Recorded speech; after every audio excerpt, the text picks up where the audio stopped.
Halo, perkenalkan nama saya Sabelita, NIM 20101417111. Di sini saya akan meringkas teori antrian, Fakul Manajemen Operasi. Teori antrian. Teori antrian merupakan studi matematis mengenai antrian atau waiting lines yang di dalamnya disediakan beberapa alternatif model matematika yang dapat digunakan untuk menentukan beberapa karakteristik atau optimasi dalam pengambilan keputusan suatu sistem antrian. Definisi sistem antrian. Sistem antrian adalah himpunan pelanggan, pelayan, dan suatu aturan yang mengatur kedatangan para pelanggan dan pelayanannya.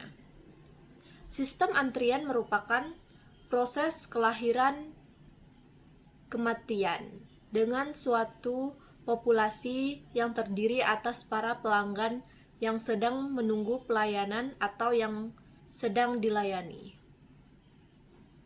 Proses antrian adalah suatu proses yang berhubungan dengan kedatangan pelanggan ke suatu sistem antrian.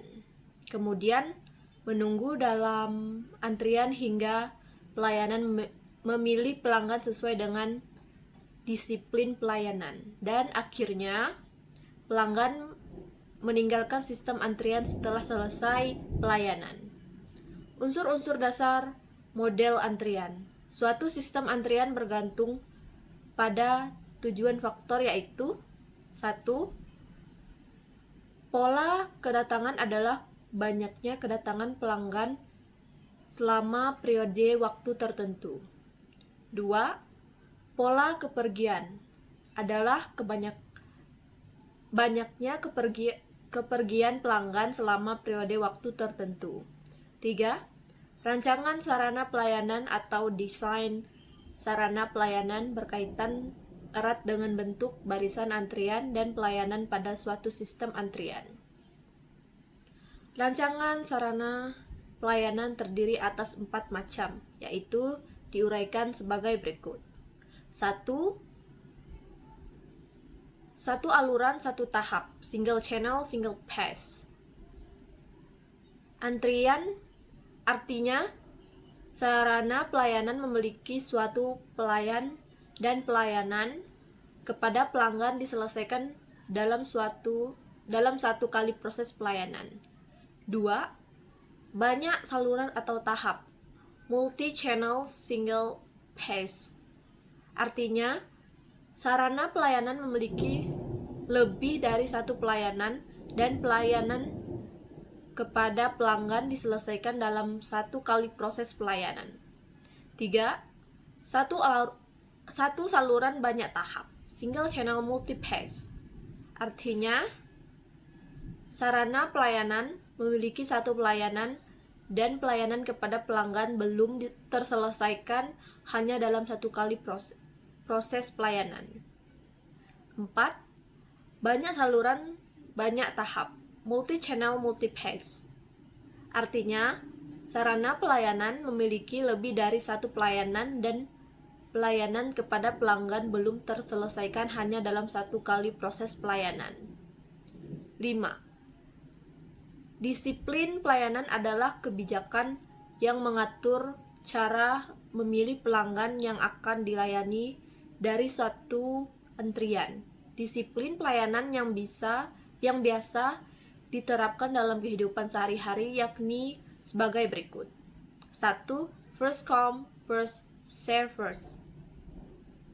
FCFS atau first in, first out. FIFO artinya pelayanan didahulukan kepada pelanggan yang lebih awal datang atau mempunyai nomor antrian lebih kecil. 2. Last come first service. LCFS artinya pelayanan didahulukan kepada pelanggan yang lebih akhir datang. 3. Service in random order. SRRO, artinya pelayanan dilakukan kepada pelanggan dengan pemilihan secara acak. 6. Kapasitas sistem adalah jumlah maksimum pelanggan, baik pelanggan yang sedang berada dalam pelayanan maupun dalam antrian, yang dapat ditampung oleh fasilitas pelayanan pada saat yang sama. 7. Ukuran sumber pelanggan adalah banyaknya populasi yang dibutuhkan pelayanan dalam suatu sistem antrian. 8. Perilaku manusia merupakan perilaku-perilaku yang mempengaruhi suatu sistem antrian ketika manusia mempunyai peran dalam sistem sebagai pelayan atau pelanggan. B. Notasi antrian. Notasi buku atau memodelkan suatu sistem antrian kepada pertama kali dikemukakan oleh D.G. Kendall dalam bentuk A atau B atau C dan dikenal sebagai notasi Kendall. Namun, A.M. Lee menambahkan simbol D dan E sehingga menjadi A, B, C, D, E yang disebut notasi Kendall-Lee. C. Proses kedatangan dan kepergian. Proses kedatangan dan kepergian dalam suatu sistem antrian merupakan proses kelahiran dan kematian, birth date process. Proses kelahiran dan kematian merupakan proses penjumlahan dalam suatu sistem di mana keadaan sistem selalu menghasilkan n bilangan bulat tak negatif. Proses kedatangan dan kepergian dalam suatu antrian memiliki asumsi sebagai berikut. 1. Peluang terjadi satu kedatangan pada interval waktu. 2. Peluang tidak terjadi kedatangan pada interval waktu. 3. Peluang terjadi suatu kepergian pada interval waktu. 4. Peluang tidak terjadi kepergian pada interval waktu. 5. Peluang terjadi lebih dari satu kedatangan dan kepergian pada interval waktu. 6. Kedatangan dan kepergian merupakan kejadian-kejadian yang saling bebas. D. Distribusi kedatangan. Distribusi kedatangan berhubungan dengan peluang terdapat n kedatangan pelanggan dalam suatu sistem antrian pada interval waktu tertentu. Kedatangan yang dimaksud dalam pembahasan ini adalah kedatangan murni, yaitu kedatangan tanpa disertai kepergian, maka laju kepergian. E. Distribusi kepergian. Distribusi kepergian berhubungan dengan peluang terdapat n kepergian pelanggan dalam suatu sistem antrian pada interval waktu tertentu. Kepergian yang dimaksud dalam pembahasan ini adalah kepergian murni, yaitu kepergian tanpa disertai kedatangan. F. Proses kedatangan dan kepergian steady state. Kondisi steady state yaitu keadaan sistem yang tidak tergantung pada keadaan awal maupun waktu yang telah dilalui. G. Model antrian merupakan salah satu model antrian yang potensiasinya berdasarkan pada notasi Kendall-Lee. Pada model antrian ini, M menyatakan kedatangan dan kepergian distribusi Poisson equivalent dan waktu antar kedatangan dan waktu pelayanan berdistribusi eksponensial. C menyatakan jumlah channel pelayanan disiplin pelayanan. F. CFS kapasitas sistem tak terbatas dan ukuran sumber pemanggilan tak terbatas. Model antrian mempunyai kedatangan, distribusi Poisson dan waktu pelayanan berdistribusi eksponensial. H. Ukuran efektifan model antrian. Ekspektasi jumlah pelanggan dalam antrian, ekspektasi waktu menunggu dalam antrian, ekspektasi waktu menunggu dalam sistem, ekspektasi jumlah pelanggan dalam sistem, ekspektasi jumlah pelayan yang sibuk.